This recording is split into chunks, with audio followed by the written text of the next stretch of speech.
So guys, for the first step, you're going to head over to search and type in registry editor. Click on it, and then click on yes.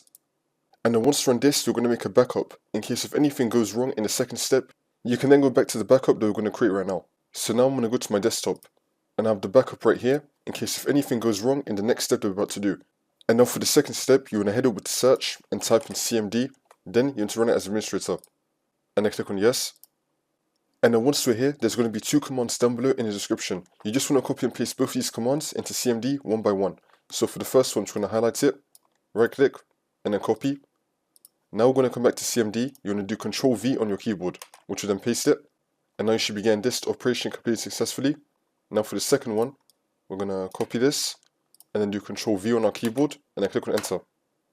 The Windows Installer service should now be starting, or it may already be started for you. And then once you put in these two commands, you just want to restart your computer, and then the problem should be fixed.